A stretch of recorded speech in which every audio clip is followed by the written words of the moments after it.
मनुष्य के जीवन का चालक है भय।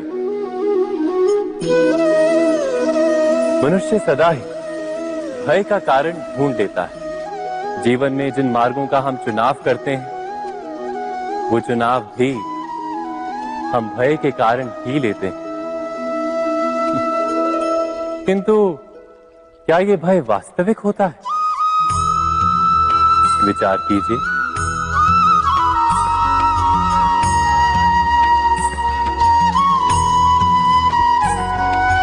भय का अर्थ है आने वाले समय में विपत्ति की कल्पना। किंतु समय का स्वामी कौन? ना तो हम समय के स्वामी हैं, ना हमारे शत्रु या प्रतिस्पर्धी। समय तो ईश्वर के अधीन चलता है। तो क्या यदि कोई आपको हानि पहुंचाने के लिए केवल योजना बनाता है वो वास्तव में आपको हानि पहुंचा सकता है? नहीं।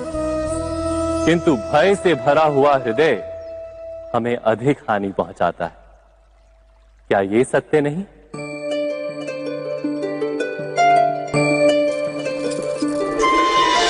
विपत्ति के समय भयभीत हृदय अयोग्य निर्णय करता है और विपत्ति को अधिक पीड़ादायक बनाता है।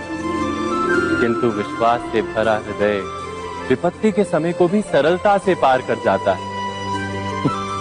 अर्थात जिस कारण से मनुष्य हृदय में भय को स्थान देता है, भय ठीक उससे विपरीत कार्य करता है। क्या ये सत्य नहीं? स्वयं विचार कीजिए।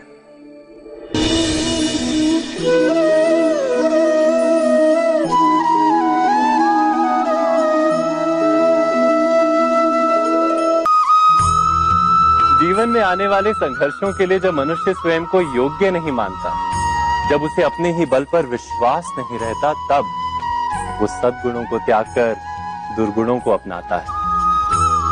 वस्तुतः मनुष्य के जीवन में दुर्जनता जन्म ही तब लेती है जब उसके अंतर में आत्मविश्वास नहीं होता। आत्मविश्वास ही अच्छाई को धारण करता है। ये आत्मविश्वास है क्या?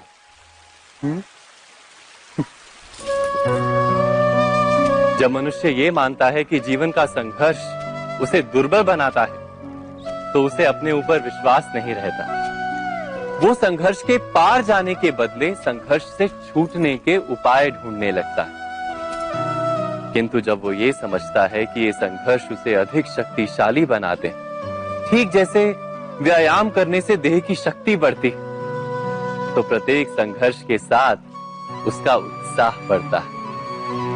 अर्थात आत्मविश्वास और कुछ भी नहीं, मन की स्थिति, जीवन को देखने का दृष्टिकोण मात्र है। और जीवन का दृष्टिकोण तो मनुष्य के अपने वश में होता है ना। स्वयं विचार कीजिए।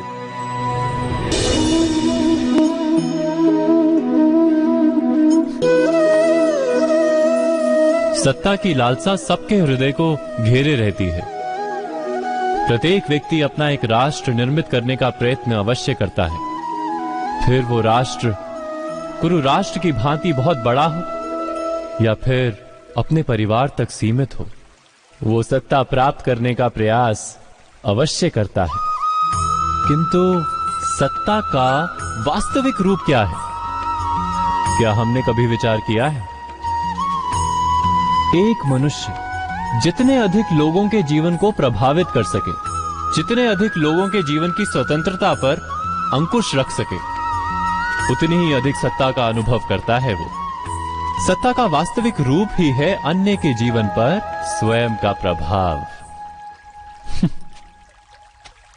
किंतु क्या वास्तविक प्रभाव प्रेम, दया, करुणा और धर्म से निर्मित नहीं होता? जब भी मनुष्य कठोरता और अधर्म से सत्ता प्राप्त करने का प्रयत्न करता है, तब वो दूसरों के हृदय में विरोध अथवा विद्रोह को जन्म देता है। और परिणाम कुछ इस प्रकार।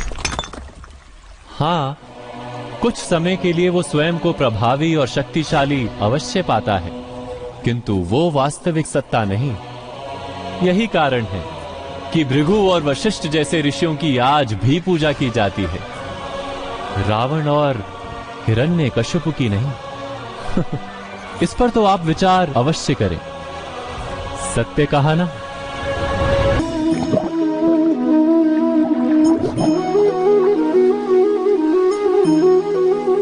इस संसार में आने वाला प्रत्येक बालक संपूर्णतः संस्कार रहित होता है। उसके अंतर पर ना किसी अच्छे संस्कार के चिन्ह अंकित होते हैं, ना ही बुरे संस्कार के। अर्थात जन्म से बालक में ना कोई गुण होता है और ना ही कोई दोष। तो ये दोष अथवा गुण किस प्रकार प्राप्त होते हैं, क्या हमने कभी विचार किया है? जो बात माता पिता के मुख से निरंतर सुनी जाती है, वही बात उनकी संतानों के हृदय का संस्कार बनती है। जैसे किसी गांव में नदी तट तक एक पगडंडी बन जाती है केवल उस मार्ग पर बार बार चलने के कारण। अर्थात माता पिता के हृदय की इच्छाएं उनकी संतानों के हृदय का दोष अथवा गुण बनकर जन्म लेती है। क्या ये सत्य नहीं?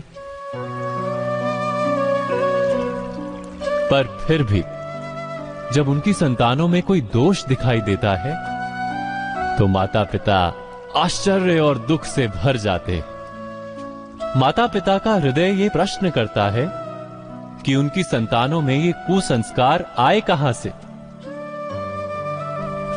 सत्य तो यही है कि माता पिता अपनी संतानों को अनजाने में ही कुसंस्कार के बीज दे देते हैं, जो उनके संतानों की हृदय भूमि पर कुसंस्कार का वृक्ष बनकर उगता है। अर्थात अपनी संतानों को सुसंस्कारी और धर्ममय बनाने की आशा रखने वाले प्रत्येक माता पिता को प्रथम अपने हृदय की इच्छाओं पर अंकुश रखना क्या अनिवार्य नहीं?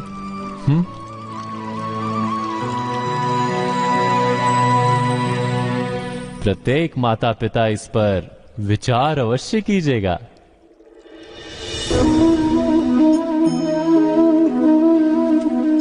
मनुष्य का स्वभाव है कि वो स्वयं को, अपने परिवार को, अपनी संतानों को अधिकतम सुख प्राप्त हो ऐसी इच्छा रखता है। इसी कारण से हम सदा श्रम और कष्ट से अंतर रखते हैं, विश्राम और सुविधाओं को बढ़ाने का प्रयास करते हैं। स्वयं अपने जीवन का विचार कीजिए, क्या ये सत्य नहीं कि हम अपनी संतानों के लिए सदा ही विश्राम और सुविधा का आयोजन करते हैं? पर क्या कभी सोचा है केवल विश्राम से क्या लाभ प्राप्त होता है? केवल सुख और सुविधा जिन्हें प्राप्त हो उनका जीवन कैसा होता है? शरीर जब श्रम करता है तो अधिक स्वस्थ बनता है। बुद्धि भी जब कठिन चुनौतियों का सामना करती है तो अधिक तेजस्वी बनती है। ये हम सबका अनुभव है, पर हम शायद ये भूल जाते हैं कि मन और आत्मा को जब कठिनाइयां प्राप्त होती हैं, तब वे भी अधिक बलवान होती हैं। अर्थात जब भी हम अपनी संतानों को श्रम और दुख से दूर रखने का प्रयास करते हैं, क्या वास्तव में उनके सुख का मार्ग बंद नहीं कर देते? स्वयं विचार कीजिए।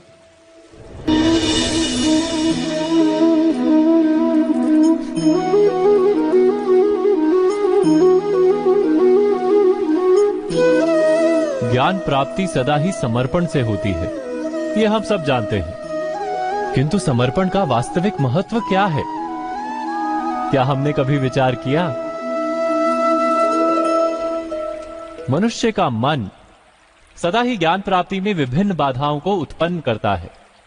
कभी किसी अन्य विद्यार्थी से ईर्ष्या हो जाती है, कभी पढ़ाए हुए पाठों पर संदेह जन्मता है और कभी गुरु द्वारा दिया गया दंड मन को अहंकार से भर देता है। नहीं, क्या ऐसा नहीं होता? न जाने कैसे कैसे विचार मन को भटकाते हैं और मन की इसी अयोग्य स्थिति के कारण हम ज्ञान प्राप्त नहीं कर पाते। मन की योग्य स्थिति केवल समर्पण से निर्मित होती है। समर्पण मनुष्य के अहंकार का नाश करता है। ईर्ष्या, महत्वाकांक्षा आदि भावनाओं को दूर कर हृदय को शांत करता है और मन को एकाग्र करता है। वास्तव में ईश्वर की सृष्टि में ना ज्ञान की मर्यादा है ना ज्ञानियों की। गुरु दत्तात्रेय ने तो गाय और श्वान से भी ज्ञान प्राप्त कर लिया था। अर्थात विषय ब्रह्म ज्ञान का हो या जीवन के ज्ञान का या गुरुकुल में प्राप्त होने वाले ज्ञान का, उसकी प्राप्ति के लिए गुरु से अधिक महत्व है उस गुरु के प्रति हमारा समर्पण। क्या ये सत्य नहीं? स्वयं विचार कीजिए।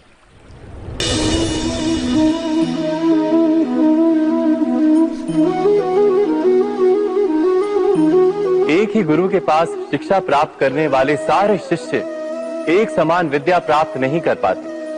सारे शिष्य गुरु की बातें सुनते हुए अवश्य दिखाई देते हैं, उनकी पूजा करते हुए दिखाई देते हैं, किंतु एक समान विद्या प्राप्त नहीं कर पाते। क्या कभी विचार किया है ऐसा क्यों होता है? सत्य तो ये है कि विद्या प्राप्त ना कर पाने वाले शिष्य समर्पण का दिखावा तो करते हैं, किंतु समर्पण का वास्तविक अर्थ नहीं समझ पाते। गुरु के चरणों में फूल चढ़ाने से अथवा गुरु का आदेश मानने मात्र से क्या समर्पण सिद्ध होता है? नहीं। समर्पण का वास्तविक अर्थ है जब गुरु के प्रति मन में कोई संदेह ना रहे, गुरु के मुख से आदेश निकले उससे पूर्व शिष्य उस कार्य को पूरा कर दे। गुरु के विचारों के साथ शिष्य के विचार एक हो जाए। शिष्य जब तक अपने गुरु में ब्रह्मा विष्णु महेश इनके रूप ना देख ले, तब तक उसका समर्पण सत्य नहीं। वास्तव में समर्पण किसी कार्य का नाम नहीं, समर्पण तो हृदय की भावना और मन की स्थिति का नाम है। अर्थात हमारे अज्ञान में क्या दोष केवल हमारे मन का नहीं? स्वयं विचार कीजिए।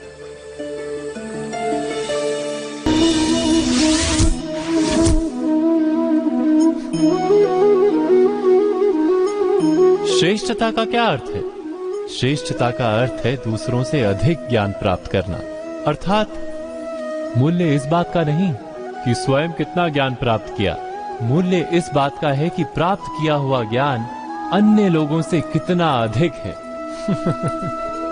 अर्थात श्रेष्ठता की इच्छा ज्ञान प्राप्ति को भी एक स्पर्धा बना देती है, और स्पर्धा में विजय अंतिम कब होती है?